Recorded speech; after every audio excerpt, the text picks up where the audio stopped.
Hello, hello. Welcome back to the Growl Podcast. I am the Lady Lioness, and I'm here with my co-host Nicholas Tanek from the Your Kinky Friends podcast. And Hello.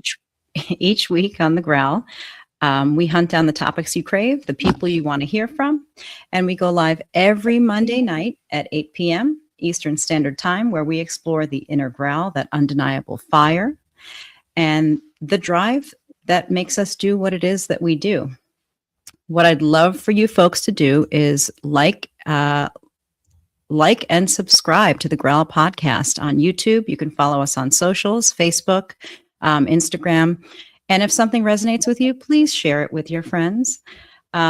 Before we begin, just a brief reminder, disclaimer. The topics we discuss are adult in nature, so that this podcast is meant for the 18-plus audience. We are all consenting adults here. And everything that we talk about is from a place of safety, sanity, and consent. So tonight's episode is a little bit different. The growl is usually about hunger, desire, power, and the fire that brings us together in kink. Tonight, we're talking about something just as primal, and that will be care. Last week, my co-host, my brother in this community, Nicholas Tanek, my guest on the show tonight, he's just here for the ride, experienced the sudden loss of his father, and that was very sad. But what happened next, it mattered a whole lot. Our community showed up in such a big way. He was sent messages, there were check-ins, there was so much love and support. There was no fixing, no platitudes, just a quiet presence. And in kink, we talk a lot about chosen family. But tonight we're talking about what that actually looks like when life hits hard. So this episode tonight is about how we take care of each other. And it's about being with people that care about us and in a space where we are open to receiving and sharing and being. So one of the first things that I want to touch on is that if you are experiencing some bigger emotions, I've included in the show notes tonight some resources for mental health and crisis management. Please feel free to check those. We are not mental health providers. We're just two friends having a chat about some bigger, deeper things. So the purpose of this show is to provide a sense of community and a sense of care. And please seek professional help if you are in an acute state of emotional need. So I'm going to start with the Your Kinky Friends theme song, just to honor Nick, and as a matter of rounding us out until we have a growl theme song. So we're going to start here.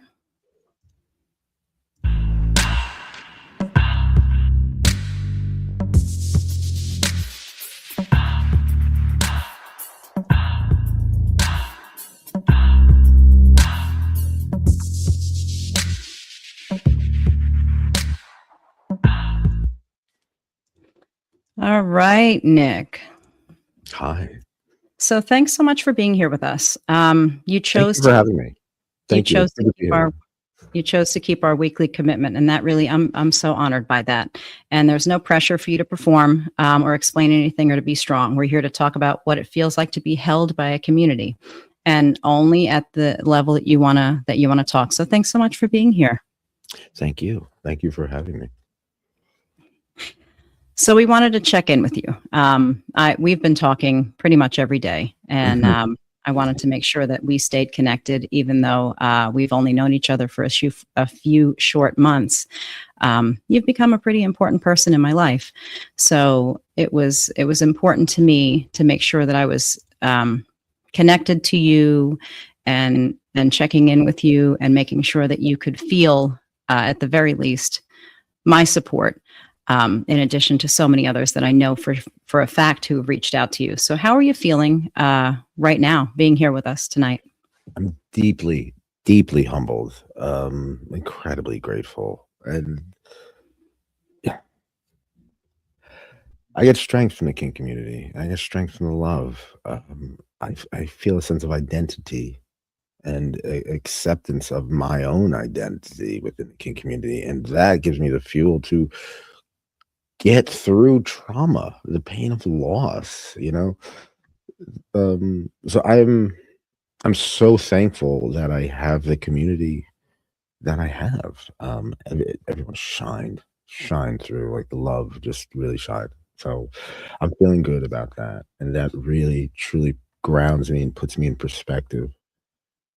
Makes me feel that, you know, even in death, there's life. There's hope. There's life of inspiration, and yeah, that's where I'm feeling these days. Well, yeah, that's the truth. The death is it's a heavier topic to deal with, but it's definitely a part of life, and it can be a piece that we an opportunity that we take to carry our loved ones with us.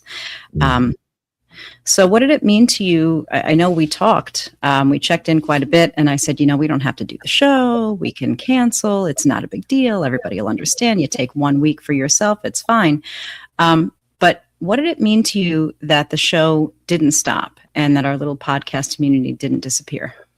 Well, let's just start this way. I'm taking all the good parts of my father, right? I mean, every human being is very complicated, but I take all the good parts and be inspired by that. One of the things he always told me was to show up, honor your commitments, and this is not just a commitment. It's not something. It's not an obligation to me. I genuinely enjoy doing this. I love you. I love talking with you. I I love you too, Nick. Thank you. And it's therapeutic. Through the transplant, doing this got me like I kept on doing it. I wasn't much to look at, dying, but you could hear me and you could hear the heart. You could hear the fire in my heart. Therapeutically, for me, it's emotionally, it's a beautiful thing, and it gives me strength. It gives me energy. Like I was saying before, it gives me a sense of identity as well. You know what I mean? Um, so yeah, this is like, plus I got to get, well, my father had 5 defibrillators, right? So he was always the kind of guy who was just like, come on, we just got to keep it moving. You know, the point, the meaning of life is to continue. So that's what we're doing, right? And the kink community is going to continue, and it's like, I, you know, yeah, they were there for me. I want to be there for them. So if I could deliver some kind of show that would hopefully inspire or connect, they can connect with, and let's make that happen. I think that's an important message that things continue and the show must go on, because a lot of times we feel like we want to retract and sort of take a step back and become reclusive. And that's okay for a time. And you should, hold your heart and give yourself the time and space that you need and grace to exist in the capacity that you need to. But support system is so incredibly important. And I think that you're definitely a part of my support system, without a doubt. And I'd like to think that I've become a part of yours too, and our community. I look to it quite often, Mhm. and in a capacity where we've found our tribe. Those of us who are cut from the same cloth. It's important to stay connected, and to bolster us through some of the heavier things. And when it If comes down to it, you were talking about like the show, and now that I'm just realizing this right now, a lot of people came through for me, just emotionally. They showed up. A lot of people came to my father's funeral. A lot of them have met my dad, and but like I have some friends who just like came because for me, to support me.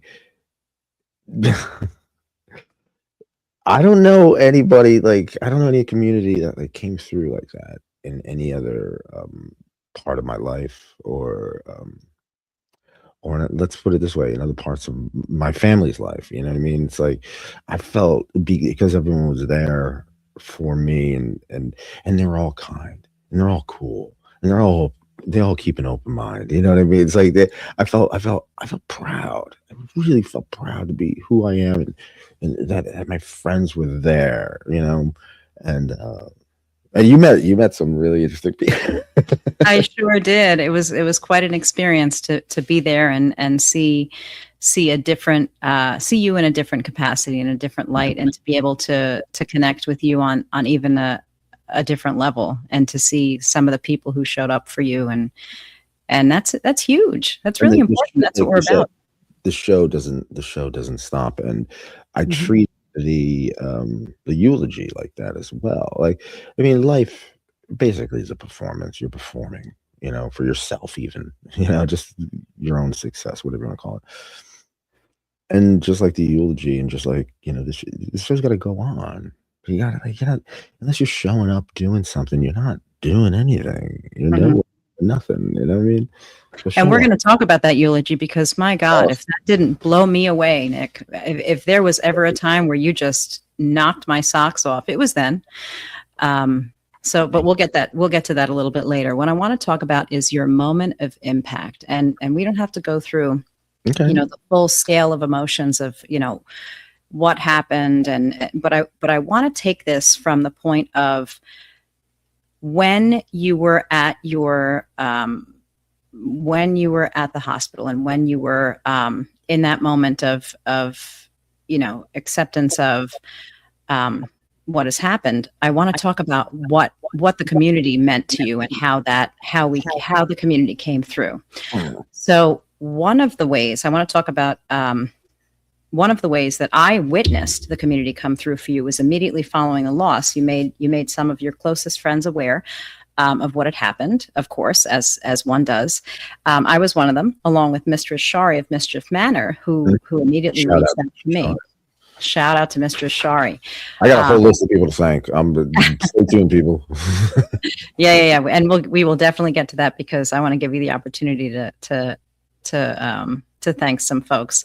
What struck me initially was the support that came from our beautiful community outreach message that Mistress Shari posted on FetLife to spearhead some support for you. It was so heartfelt. It was gorgeous. I reposted it. And she's really been a powerful force in your life. You've shared that many times. I call her today just to thank her for everything she did during my father's death. And she was in the middle of something. So, one of these things is like she's in the middle, she's got to go, but I'm like pouring my. Well, she's busy now. Yeah. I'd rather her be busy. Yeah. But we even had her on the Growl. Yes, we were lucky enough to get her on there. But we were able to witness her authenticity and her warmth firsthand. So when the messages, when that post went out and the messages started pouring in for you, was there a moment where it really landed for you that you were being held, that you were being supported and held? Was there any moment that you could put your finger on? When it really hit was at the funeral. That's when it really truly hit, when it was at the funeral. But there was that feeling that, like,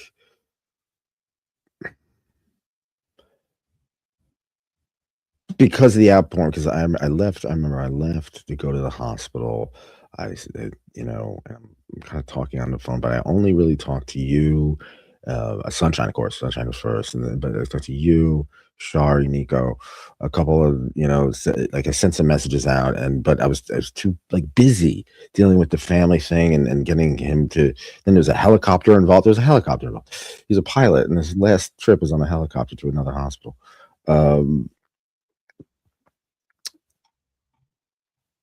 then slowly, kind of like waves, it kind of just sunk in. It's like, all right, like, okay, I get, like, you see your wallet, getting a little more money, or your balance getting a little, you say, okay, oh, I got some people really coming out, like, even, some financial contributions, and very important things, like showing up, just being there, and getting everybody together. I didn't really tell that many people. It was everybody else who told people, and then told other people, and told other people. Shari, Sunshine, and you were essential to that whole message thing. You know what I mean? And that, and then all of it kind of, it's kind of, you saw it like adding up. Kind of, you felt it adding up, and it's like, okay, you're dealing with the 5 stages of death. Like anger, negotiating, bargaining, something. It's very time consuming. But then at the funeral, when I just started seeing, like, people, like, people who I want there, you know what I mean? Because I'm Nicholas Tanek. I know a lot of people, and I'm sure some of them are my mom or my dad or my brothers, my nieces and nephews, they don't need to see. No one came in with a big sissy French maid outfit. No one came in a leather gimp suit. Yeah, that wouldn't have No been one the time. came in with whips and shades. I mean, and the thing to remember is our real life, I don't want to call it real life, but our more vanilla life, Mhm. requires us to come correct, if you will. Yes, And or in any situation in our kinky life, we come correct for that situation. So, I mean, I think it's a lot of people sort of think about the kink community as like this fantasy wonderland, and it can be an Mhm. escape, but it is always a facet of who we are. Yes. And I know this is a headier topic, but I mean, I think it's important that we allow the space to discuss it and to realize that, the connections that we make here are very deep. We connect Definitely. we connect on a seriously deep level. And what comes with When that I is saw your after the eulogy, and you saw the whole thing. So I yeah. saw you and Ariana Stooney, who's from the Bowery Art Collective. She wrote the forward for my book, and then see all these other people. Like, as soon as I saw your face, like, I felt this wave of comfort. I really did. It's like, it just, Oh, Nick. you know, because like you think of it this way, right? My father's my father's in a casket, and all these other people are there. Each and every one of them, even if they're married, they have kids or anything, they are their own. Ultimately, you're born alone and you die alone. You know what I mean? So loneliness plays this major aspect of it. Mhm. I'm so thankful that I felt not only not alone, but accepted. I had people. I had my people there. You know what I mean? And they were decent. They were kind. They were cool. They were impressive. Let's put it that way. Um, let's put it this way. Some of the other friends of my other family members did not show up, but mine did. And at a time of need, right? And it wasn't even a time of necessarily need. It was just a time of like comfort that was needed. The comfort was, you know what I mean? The solace, the understanding, dealing with grief and the pain of loss. Yeah, an That, opportunity for you to be supported, an yeah, opportunity. yeah. And they took that opportunity. Just the fact that they thought of me. They had the attention, the time, the consideration. Someone actually thought of me instead of dealing with the maelstrom of problems that they focus in everyday life, that everybody focuses in everyday life. They took the Mhm. time. They came all the way to this Central Jersey to come, you know, see me and help and support me and support a man who passed away. And without my dad, there would be no me. There'd You're be no right. kinky friends. There'd be, what I mean? So. So that brings me to my next point. And we sort of build within our community and within different walks of life, sometimes a grouping of people that we call our chosen family. And these are people that we take into our inner circle, our trusted, inner circle where we rely on them for support, we confide in them, we count on them. And I want to ask you about your experience in this instance, which you touched on quite a bit with your chosen family. How did that make you feel to have your chosen family around you at that It made me time? feel powerful. It made me feel powerful. It made me feel like I'm not a fuck up because I felt like a fuck up my whole life. I, I used to be a drug addict. I used to, but I redeemed myself, sobered up, got my mind right. I'm trying to get my money right. But now I have a purpose. When I felt they saw me growing up and they saw me without real purpose or identity. I was just some writer who liked weird music and made real music, did some poetry and stuff like that, but it just went nowhere. You know what I Mhm. mean? Basically, yeah, what I mean? So doing that and writing the 3 books and, you can still like that could seem to be going nowhere, but then you see the data. You see the data at like, oh, there are people coming from around all the way that I've never met or I've only heard or talked about. Like these are real. These are it made my chosen family real too with them. You know what I mean? Which is important because then they see me in a different light, and I see myself in a different light that I haven't seen really because Mhm.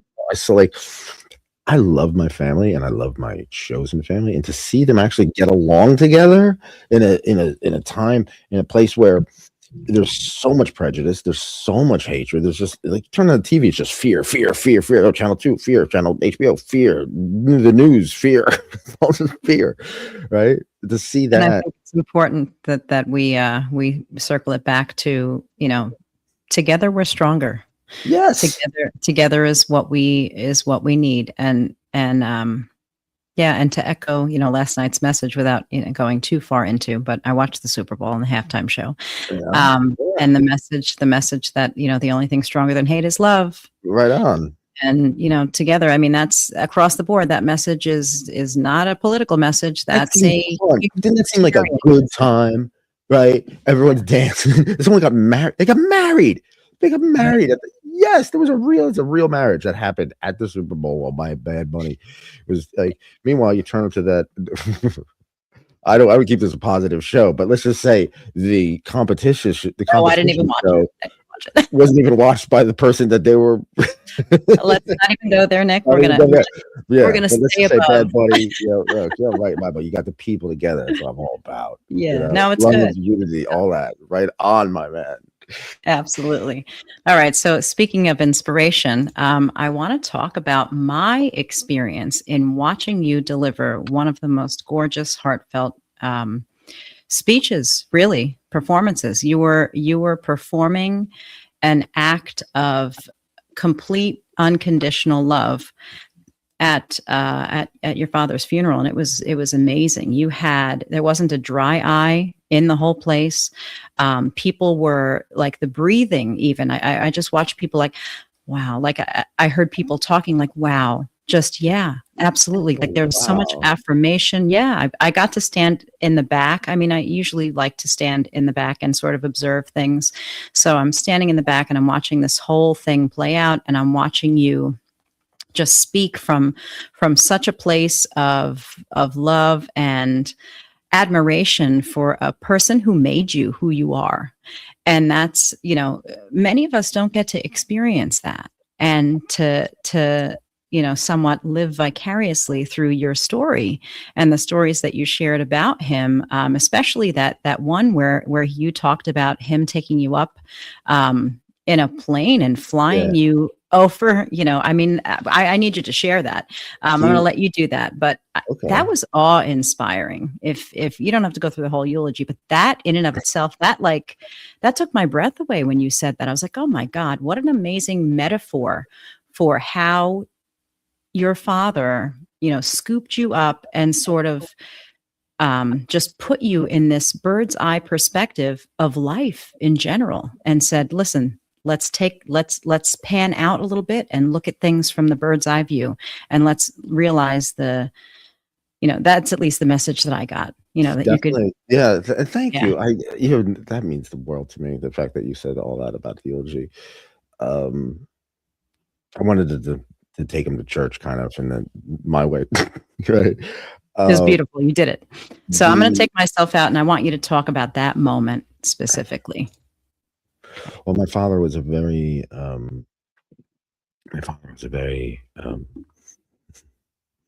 practical man. He liked to fix things. He loved photography. So, I mean, the whole eulogy basically the metaphor for light. He loved flashlights, and I would always hold the flashlight so I could shine light, so he could fix whatever needs to be fixed, whether it's for us, for my mother, or whatever. He fixed everything. He took a long time, a lot of detail, and he was also a private pilot. And one of the stories that I said was he took me to Somerset Airport. Right, I was a kid, middle school, anxious. I think I have it here. I can actually uh, talk about it. Let's see. Yeah, took me to middle school. Very anxious, and he paused on the tarmac and took a very long picture of the plane.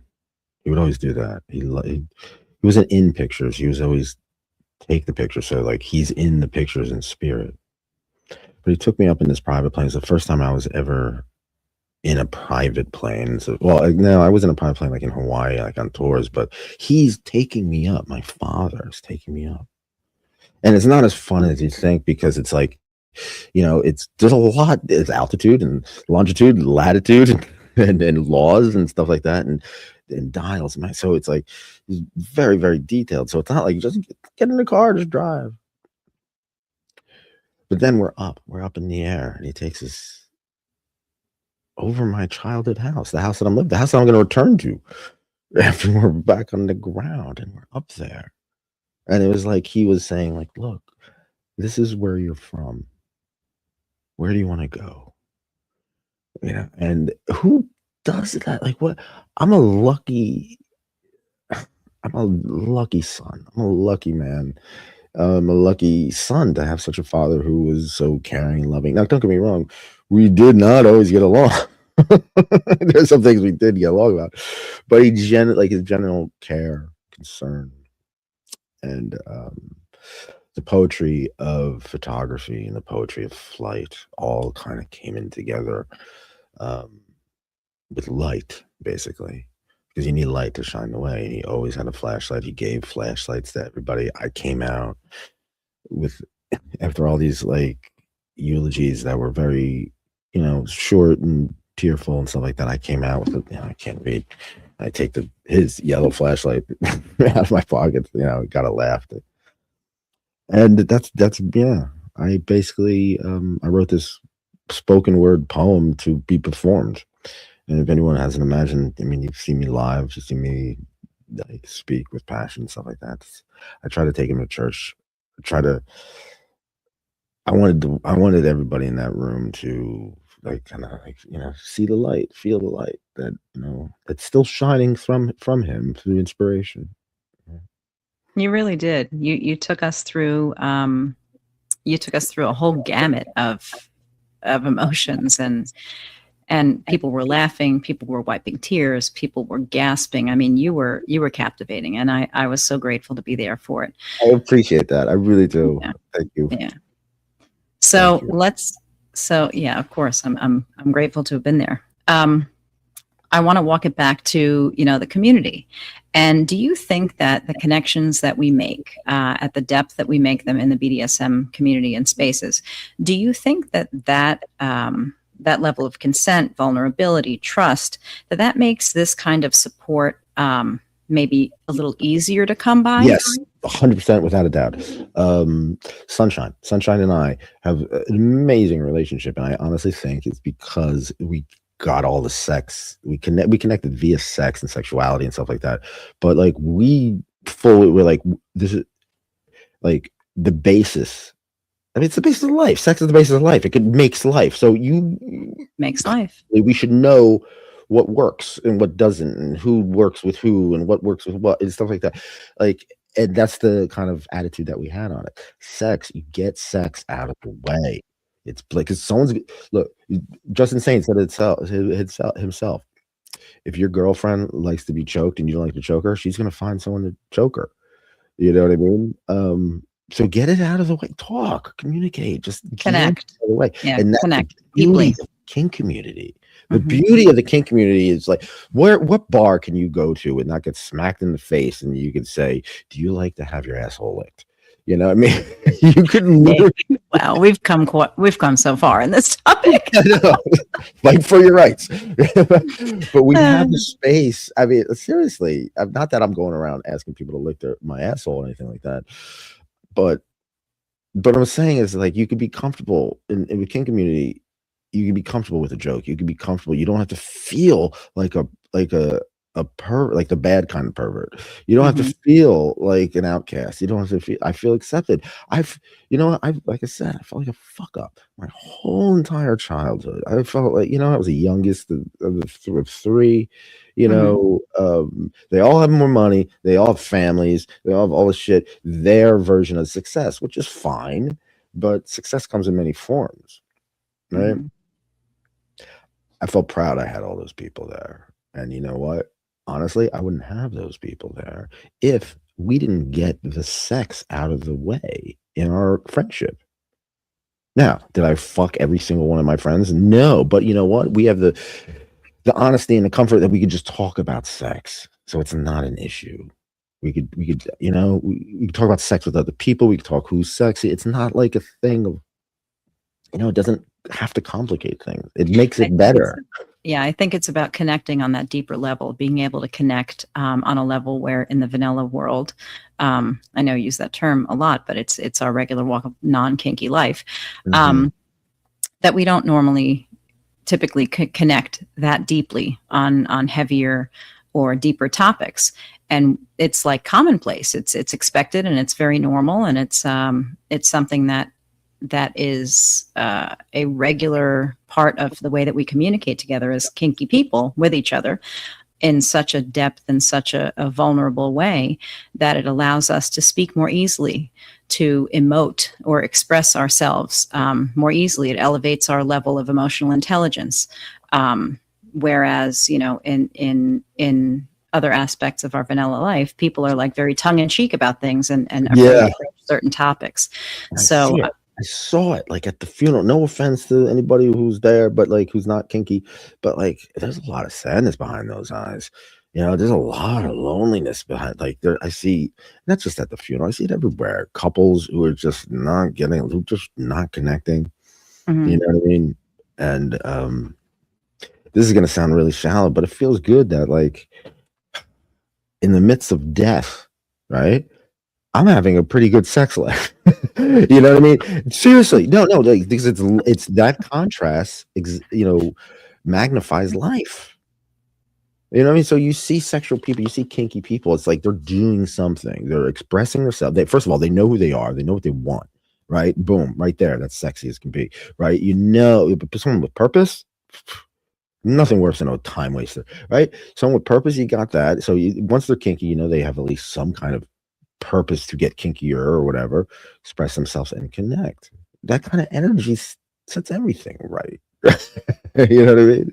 As opposed to, you know what? I'm gonna talk to this woman. Her name is Lioness, and my wife can't know, or my girlfriend can't know.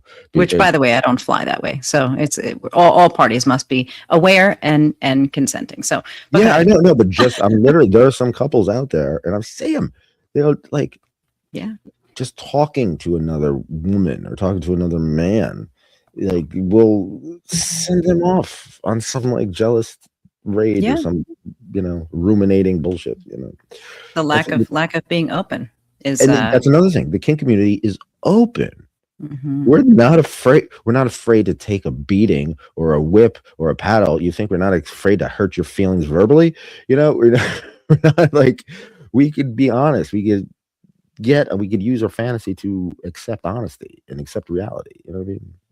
Absolutely. So along in that vein of acceptance, we typically we reach a point of being able to accept without, unconditionally, without explanation. And this is the part of kink that doesn't always make like the promo flyers, but being accepted unconditionally is a strength within our community, and it transcends our differences. It transcends the slash. It really being able to accept somebody where they are for who they are and what they need or what they're about. It's it's something that we focus pretty heavily on and that we strive for. Of course, people are people, but that's, for me at least, that's what I work toward: unconditional acceptance and taking people where they are. What's interesting about that with acceptance is that the kink, anywhere else, it's not as fluid. So in other words, we're in the kink community, right? And there's a lot of kinks that are just not our kinks.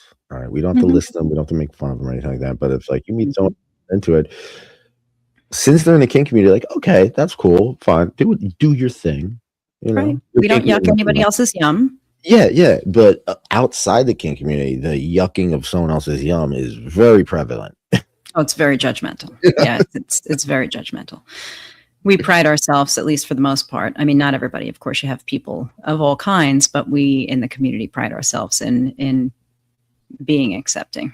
It's also not as shocking anymore, like in Jane's Addiction. It's nothing shocking. In the sense that, like, I've seen I've seen Nico Noir give manginas to people. It's Nico. it's a big I staple. love her. You know, shout out to Nico. I love you. I just talked to her today. She's an amazing person. I love you, Nico Noir. But still, like hearing about it and seeing about it, you kind of just like, oh, okay, oh, another toilet coffin or another this or another, mangina, stuff like that. It's just like it becomes normal. It's like if you're surrounded by I don't want to say drugs, you'd be around, but like surrounded by like stuff that shocks people all the time, it's not going to shock you as much. You're right. When's the last time you made a mangina, Lioness? Oh my God. Unfortunately, I do not make manginas as often as I should. As you should. Would you have like special staples, like sparkly staples? Everything has to be sparkling. I love sparkle. If it's glitter, it's for me. Every time you do it, it goes like, wow. Like a little disco ball. Yes. All right. Disco. So That did should it be feel a bad name? China disco ball? Come on, where are you going to see tonight? We're gonna go see Mangina Disco. Oh yeah, they're opening up for the Cringy Squirms. It's great. Cringy Squirms. Oh my God, I love that we can laugh together about the most ridiculous things. And that's the other thing about this community is there is such a level of ridiculous that is the most awesome thing that I have experienced in my life, being able to be ridiculous and laugh with people. And you know what? Yes. YES. Yes. I agree so much I had to spell it out. Seriously, you have to be silly. Come on, think about it. I was wearing a French maid outfit last night, massaging feet. That's every night. Like, come on, I kind of look ridiculous. Felt good, on both ends, but still, like, there's a beauty in the silliness of it. And this whole show, like my show, it's a whimsical show. Like, sure, let's do it. Yeah, it's not, that's how ideas get made. That's how people get inspired through whimsy. I agree. Everything can't be so heavy. You gotta insert the lightheartedness, and you gotta find the smile. Shit, during a liver transplant, well, that's another thing. I even talked about that in the eulogy. Mm-hmm. My dad has heart problems for the last 30 years. Right, 5 defibrillators. 5 defibrillators. He's a Timex watch. 5. Iron Man. Wow. Yeah, in and out hospital. My mom has been like saying he's been dying for the last 30 years. I'm worried about your father. I think this is it. This is 30 years ago. Every year, right? But there was a time. I'm going through a liver transplant. I'm in a hospital, and he's going through another defibrillator thing or whatever. He's in a different hospital, and finally, after all these years, so it's 2 hospitals, 2 beds, miles away, no one else around. It's just us, and it's like we were old friends. It's like we weren't just like father and son. We were patients, like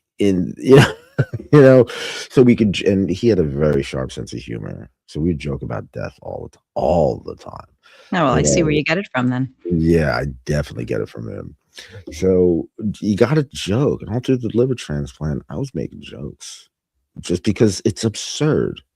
Like the whole thing, life's absurd. They're gonna put a liver of someone else and put it in me. Yeah, see how that goes. Sure, I might die. It's like,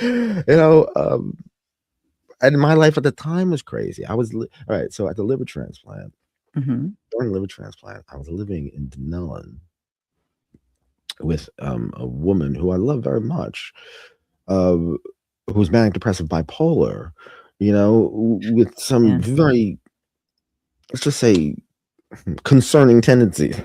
Yeah, that's hard. That's tough. Yeah, it was so the maelstrom of emotions, and then the pain of loss and recovery, and eventually she passed away. But dealing through the liver transplant, and then there's like COVID's happening at the height of COVID. So everyone's dying of COVID. No one's going to funerals because it's COVID. So I'm going to be lost. I'm like, it's just, you're humbled to like, you're just another number. You're just another flesh body, a meat puppet. You got to have a sense of humor about stuff.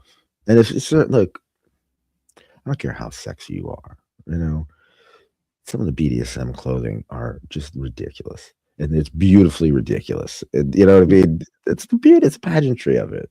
You have to be silly. I think I wore 2 petticoats last night, just fucking around.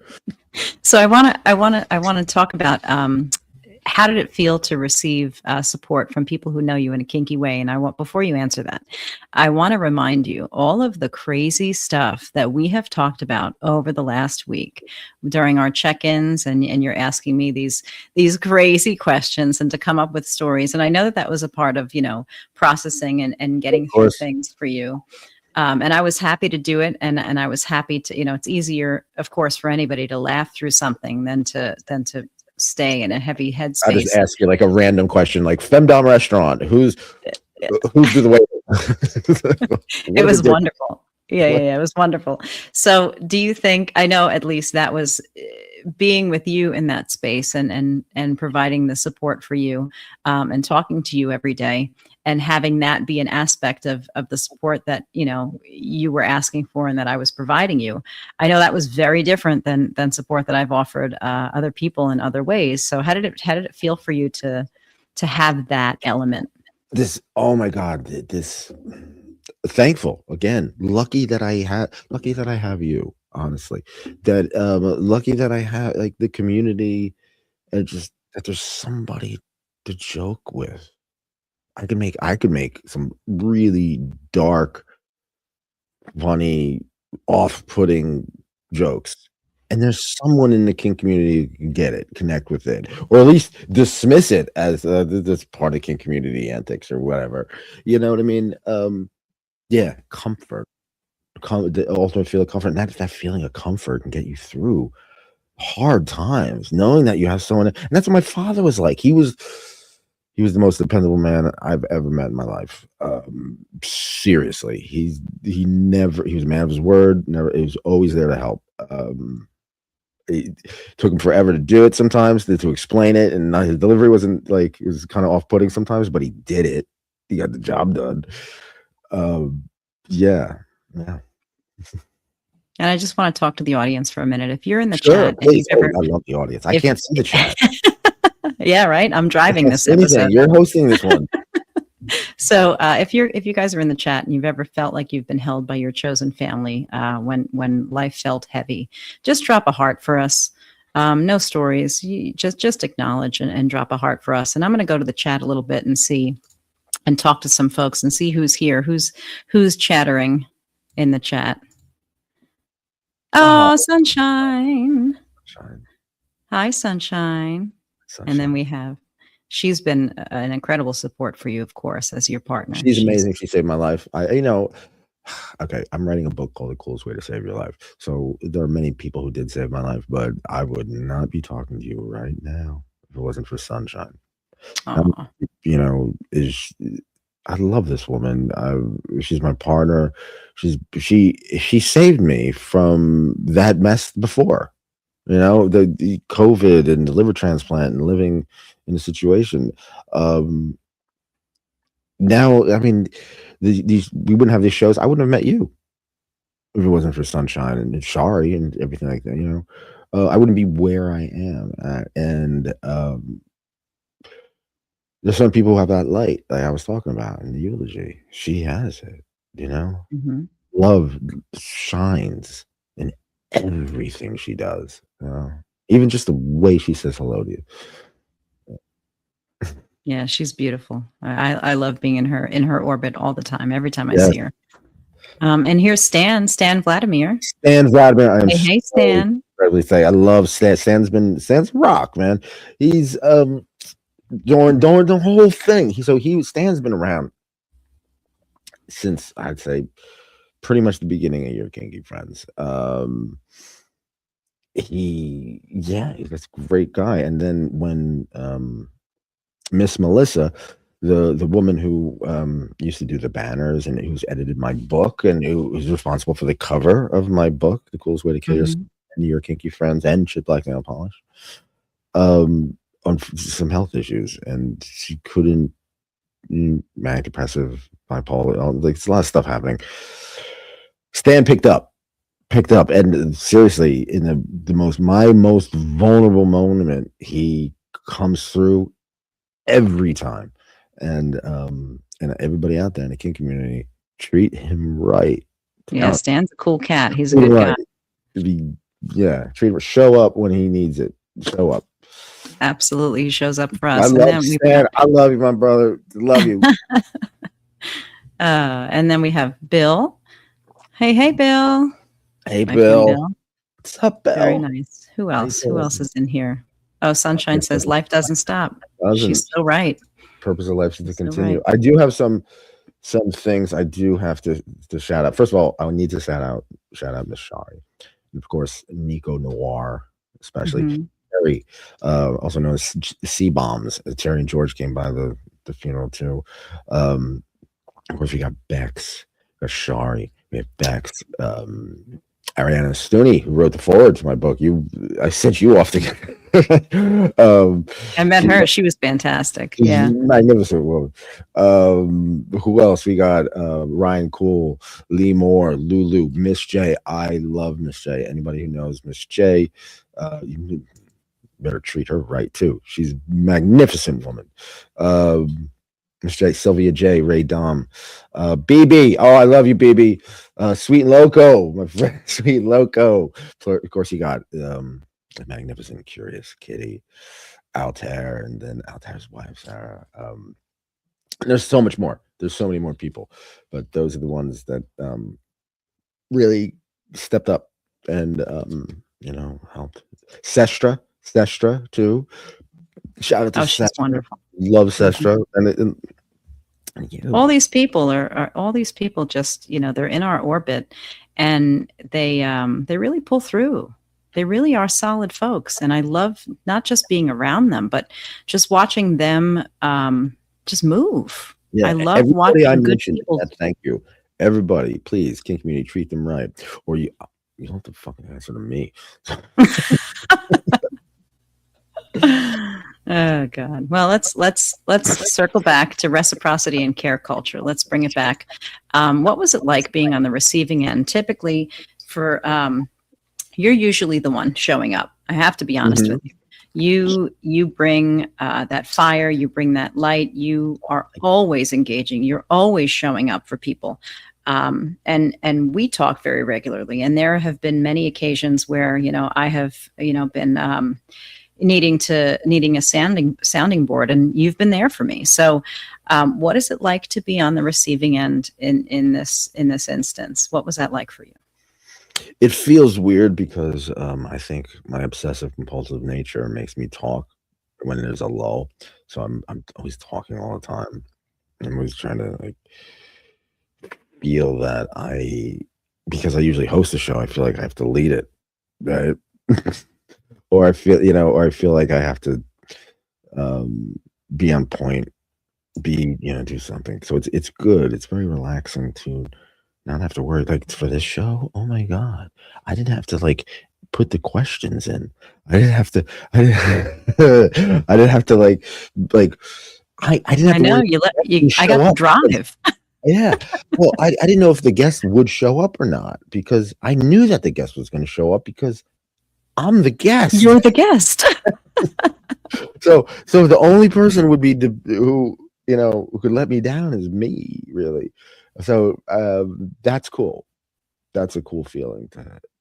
I'm glad I could give that to you. Yeah, I've been wanting to. I truly appreciate this. This is, and this makes me, I got to get back out there. I got to do shows. We got Jade Madison's on Sunday, people. Yeah, we got Mistress Violet. I had to reschedule a whole bunch of people, so I want to give a shout out to Mistress Violet. I had to reschedule Mistress Violet. I didn't want to reschedule Mistress Violet.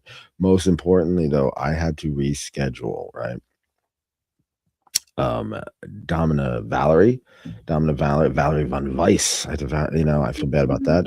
But most importantly, we had a show at the Manor at the time of the funeral. I had a whole live show planned out, a cock and ball torture, a live cock and ball. Oh, it was a live cock and ball CBT. Of all things to miss, Nick. You know what? No, I understand. Everybody understands. You know what? If we kick someone in the balls, we could say, if you're not there, I'll dedicate a kick to you. Be like, this is for Lioness. And I'll go, oh, it'll fall to the knees and it'll cry. And I'll say, you have to say the Lady Lioness, not just the Lioness. I'm big on honorifics, Nick. Yes, I know. All right, so now we're going to have to get we're going to have to put up a survey or a dedications suggestion box. We'll have to do that. So how do you think your experience in the last week, how do you think, did it change the way you think about the concept of community responsibility? Yes. What it did, it reinforced it. Like I said, I'm taking all the good parts of my dad, my father, because they are in me. I just have to use them, Yeah. My father was a man who got people together. Right. He got me a job in recruiting. He got me a job in IT, and he was great at bringing people together. Photographs. He was the guy. Any wedding, any ceremony, they hired professional photographers. My dad was there getting better pictures. Put him to shame. These guys. So in other words, he just kept on going. 5 defibrillators kept on going. So what does it do? It inspires me to keep going. It inspires me. It's like, there are people who love me. I'm going to show my love for them. You know what I mean? It makes me want to do more shows. It made me want to get on this show right now to get back in action, to get that fire, to relight that flame. You know what I mean? My father didn't want me to give up. Right? He realized that what I was doing I wasn't just sitting here gooning to dominatrixes. I was trying to create a culture, but also what I think he really liked about it was the audiovisual aspect. Now he was very sick, and we had to go to a wedding in DC. He couldn't make it. What I did is I streamed the whole thing through another channel, not on Your Kinky Friends, but I streamed the whole thing, and so there he is, sick, and he saw his first grandson get married. And just the whole thing. So he was like he was there in real time. So that ingenuity, and even the Your Kinky Friends experience kind of all came together. Like the spirit of my dad made that happen. So I'm going to keep that spirit alive. I'm not going to give up until I'm 6 feet in the ground, or I'm burned up, or whatever. Until I'm gone, I'm going to keep on doing it. It's the only thing you can do is just continue. Let's keep it on. You know what I mean? So that's what I'm going to do. I agree. So as we talk about this, I want to talk a little bit about self-care and how important it is. And what I created was a little self-care wheel. We love our wheel. So it's important that we acknowledge the need for, and acknowledge the options, self-care. Some of our options for self-care. So I'm gonna bring up our. What's that? You should have a wheel theme song. We should. That's next on the list. I need a show theme song that I'm working on. Or you could just do because every wheel is different, so you could just sing it. You'd be like, it's a gothic kind of show, so you could be like, self-care wheel. All right, so we're gonna spin this wheel. Self-care. All right, so we're gonna spin this wheel, and based on what it lands on, I want you to give me an example of something that you could do in this. Setting. You put me on the spot. Okay, I'm putting you on the spot. I'm sorry. All right. Sorry, not sorry. I'm Nicholas Tanek. I love self-care and community. All right, here we go. Spin. Oh, I'm so glad we landed on this first. Sunshine hugs. All right. Yes. No, I can give her one as soon as it's over. Aren't they the best? They are. She's a good hugger. She makes you miss the embrace after it's over. How poetic is that? Yeah, because you never want it to be your last. You never wanted to let go.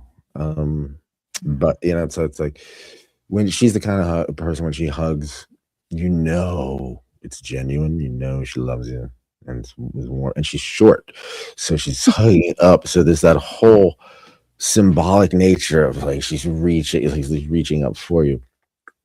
I like to kind of scoop because I'm taller. I like to kind of scoop her. Like, She's fun sized. yeah. I like to scoop her. She's All right. yeah. We're going on sunshine hugs. I'm I'm glad that was the first. show's over. All right, next one. Let's see what we get. And these are just some examples that I put in. There's plenty more. All right. All right. Look at pics. Oh, I got away. I got away from not doing poetry. It's good. So what kind of pictures would you normally look at just to, for a redirect of your bigger emotions? Kink wise? Yeah, sure, whatever. Kink wise, I'm always fascinated with the sissy narrification, femdom control, and it's not it's just I like women controlling men. I always did. Sexually controlling men in some way. Yeah. That's why we get along so well. That's why we get along so well. I really like it's fascinating me. It's like women taking out sports cars, and seeing how they do. Like people are like really into cars. Like what this man can do, this sub can do this, and this sub can do that. It doesn't have to be a man, but like it could be any kind, any sub. Yeah. All right, we're spinning. Ready? Okay. We're spinning.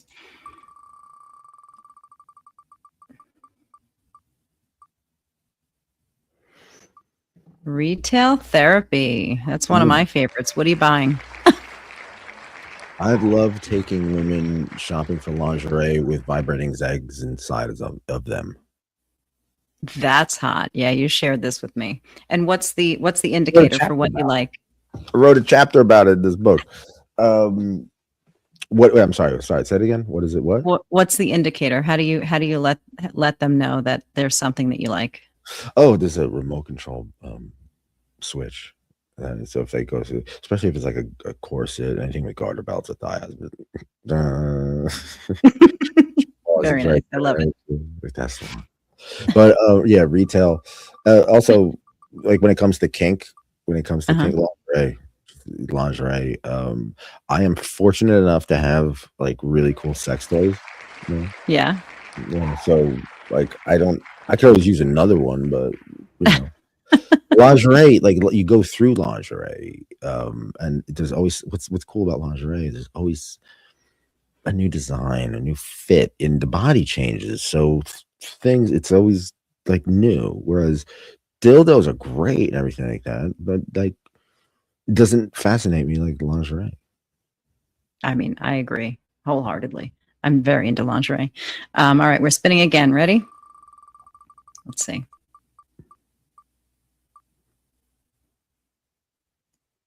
Memory share.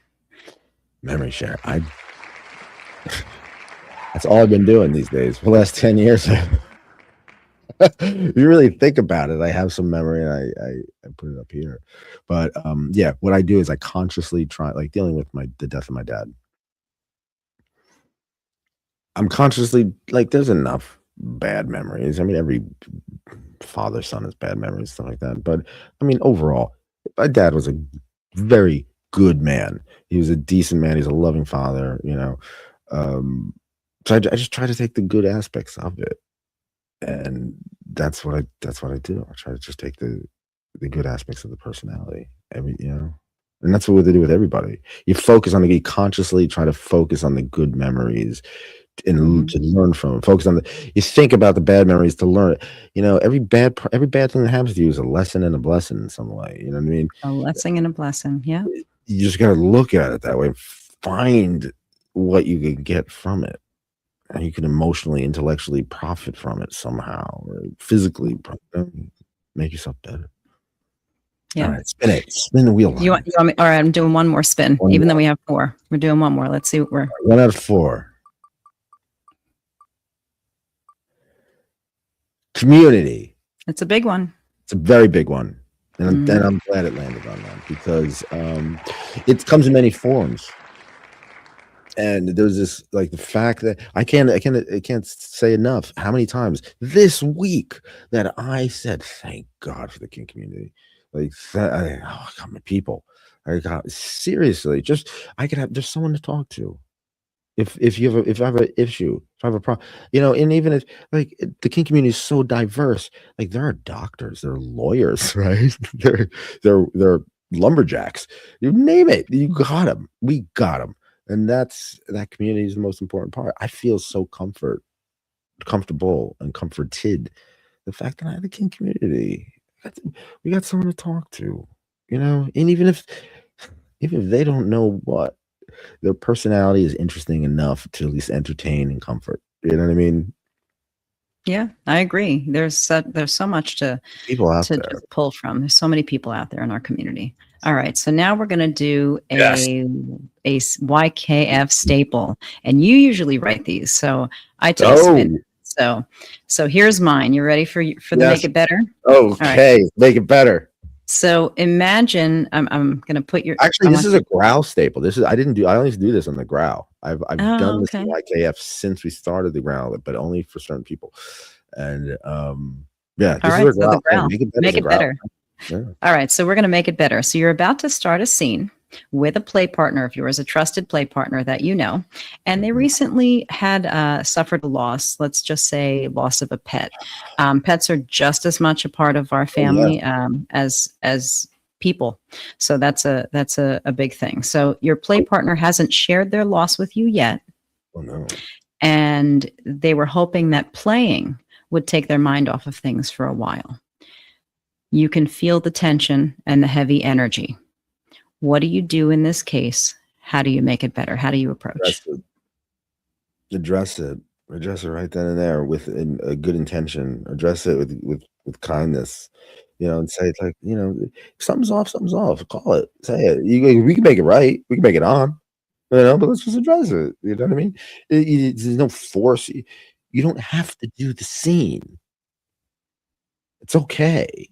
I'd rather not doing a scene is better than doing a scene and having it fuck up and traumatize. Right? You're so right. So right.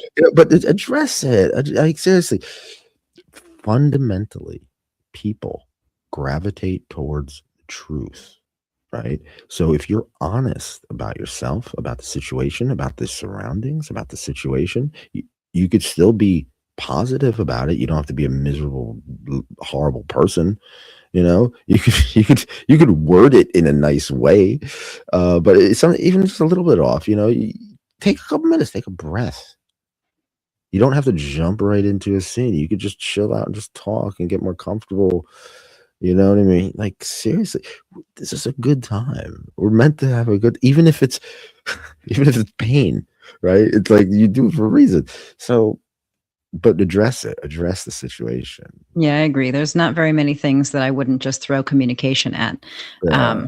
You don't want to be in a scene and what is that? How does that look like? You start spanking someone and someone starts sobbing because they're like, it brings in I mean, that's perfectly fine. That happens. That totally. Mm-hmm. Yeah, that level of catharsis is the thing. Yeah.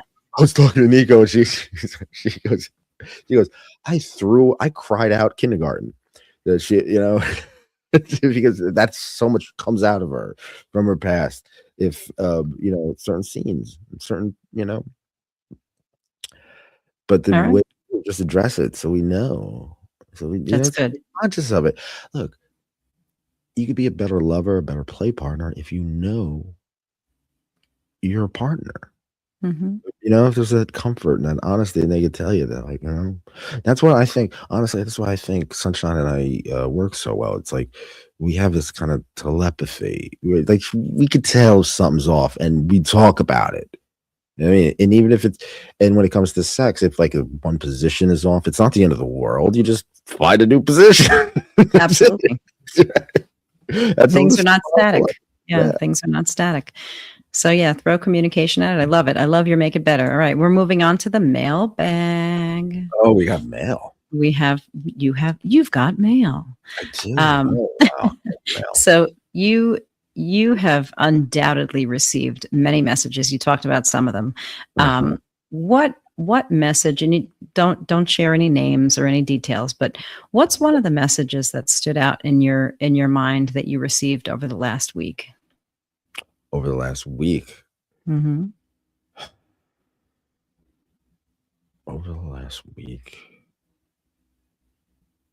You mean like emails or texting? Yeah, anything. Somebody reaching out in support, for what you've been dealing with. What's one that really struck you? Well, everyone that came out in the kink community, you coming out truly did. You didn't know my father. You don't know my family. You're the co-host of a podcast.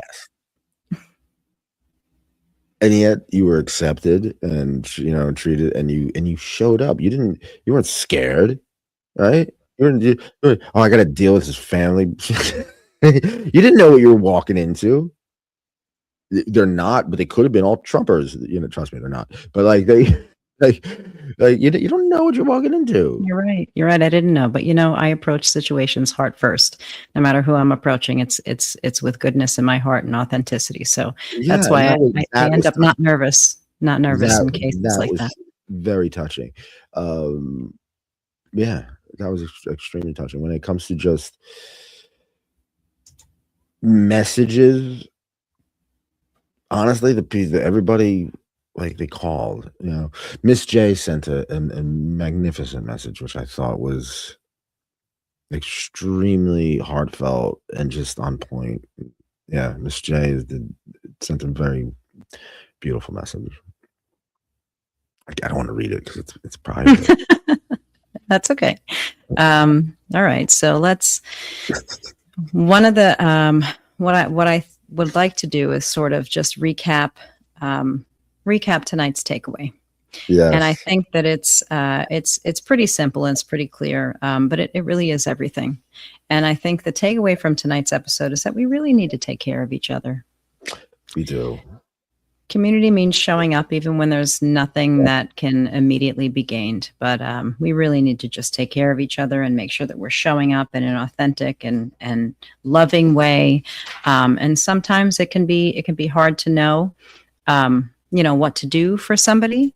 But just being present in the moment and being authentically well-meaning it can really go a long way. So what do you think you could communicate to our listeners in the community? What thing do you think would be good to do for somebody who's needs support and grief? Listen to them, and not just listen, but hear them when they talk. Listen and hear. You know what I mean? Try to understand, empathize, try to walk a mile in their shoes. You know what I mean? And approach it like that. In everything you say. Don't try to get something from them. Don't waste their time. Give them something that makes their time better. They're going through grief. The pain of loss and grief is something so unique to everybody. Everybody deals in different ways. I wrote about here. It's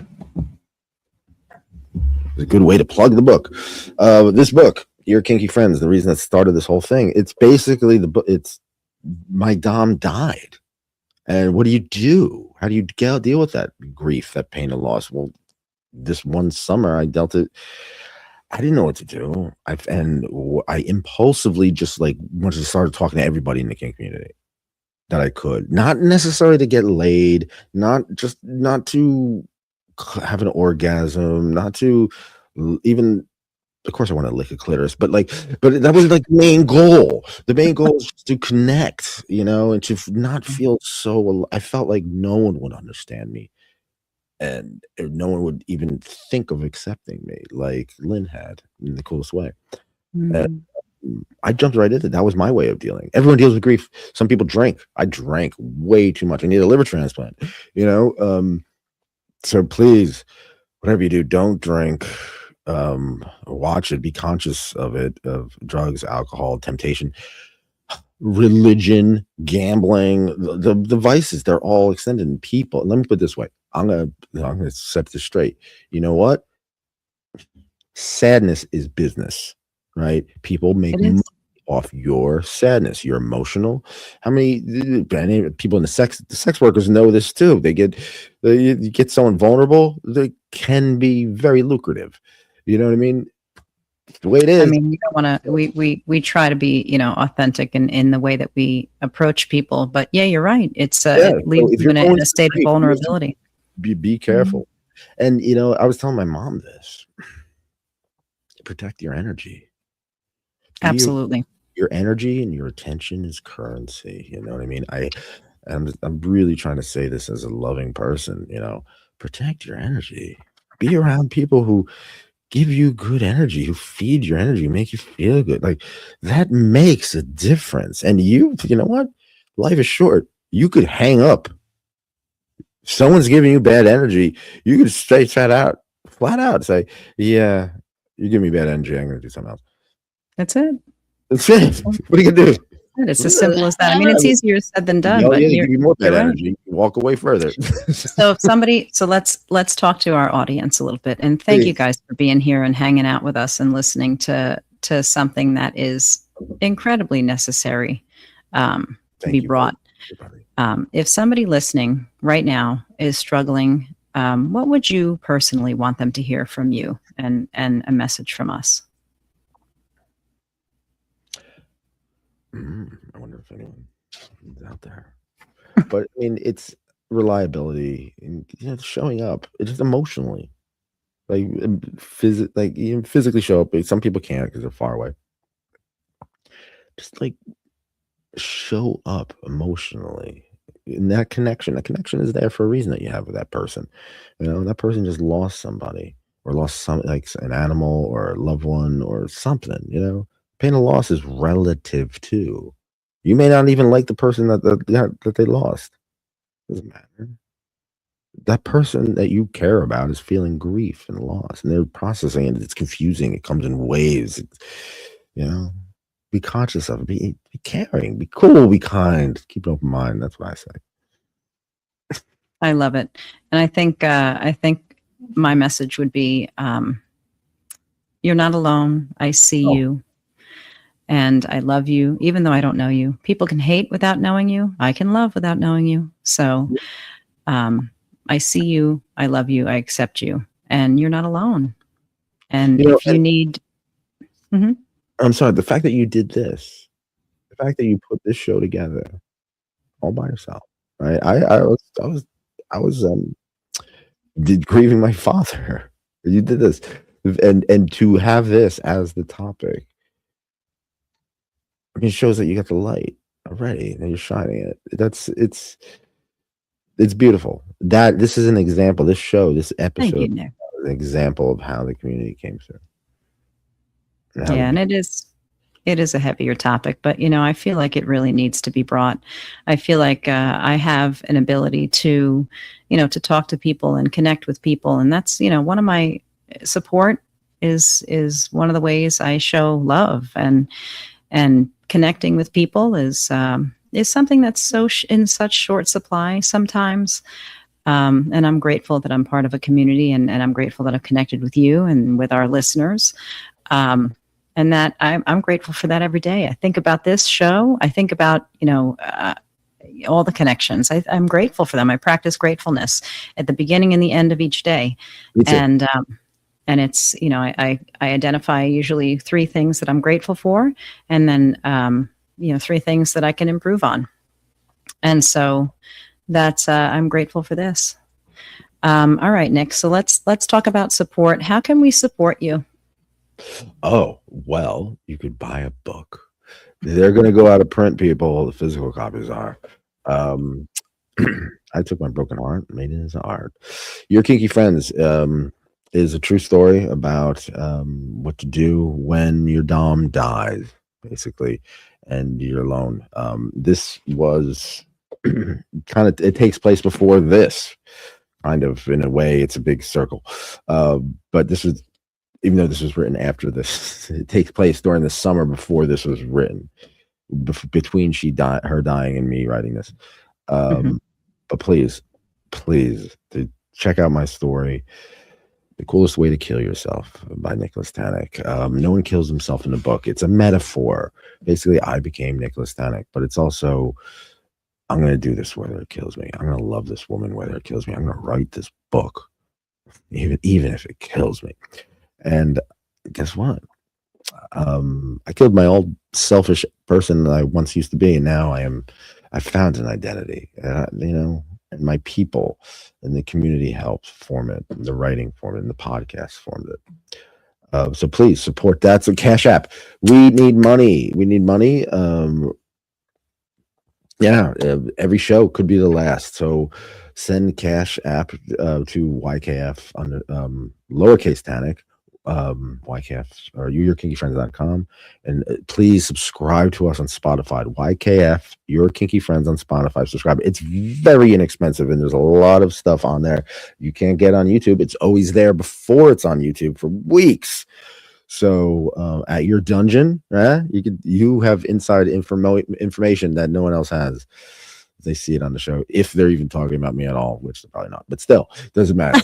You'd be surprised. You're an interesting guy. I mean, you make a topic of conversation more often than you believe, my friend. I'm sure of it. All right. And you can like and subscribe to the Growl Podcast here on YouTube. You can find us on FetLife, The Growl on FetLife. And we've got our socials, Facebook, Instagram. Follow us there. I'll be posting regularly and promoting. Just stay in the know, stay in the loop. And if this episode or any of our episodes resonate with you, please share them with a friend. I love connecting with people. And if there's any way that I can do that, I would love to. Or if any suggestions you guys have for topics or any contribution you want to make, please feel free. You can send me a message on the Growl on FetLife or the Lady Lioness on FetLife. I'm definitely searchable there. And again, I want to just make a point to, acknowledge and allow space for anybody who is in need of support. There's resources in the show notes. I've made sure to put them there. Please check them. We're not mental health counselors. We're just, two kinky friends having a chat and being authentic and loving. And if you are in an acute emotional state, please seek professional help. There is no shame in that. That is. Oh my God. Ask for help, especially the kink community. The kink community, it's like everybody's just asking for help, asking for advice. The whole community is built on that, honestly. So, if there are neurodivergent people, there are sick people, there are rich, poor, fat, skinny, every race, everything you can think of. Everybody is here somewhere, but ask for help. Ask for help. This show wouldn't have happened if it wasn't for the help of everybody. Hey, right? You're right. Beautiful things happen when you come together. Ask for help. Oh my gosh, one of my best friends is in the chat. Hey, Nice. Casey. Hi, Yay. Casey. Hi, how are you? That's my Florida girl. She Florida. is Florida. everywhere I want to be.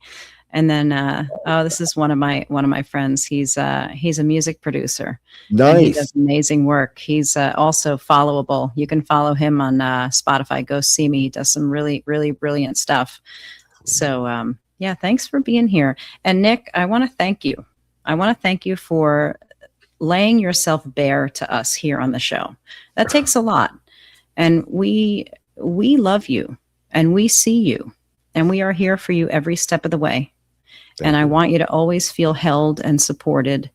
And I really want you to feel that because, as much as you put into this show and the other aspects of your life, I want you to know that it does come back. And especially, in this case, and all of us here who have been hanging out in the chat and listening and that tune in every week, we're here, not just, we're here for you. We're here for me. We're here for all of us. And I love to be a part of it. So thank you so much, everybody. Thank you.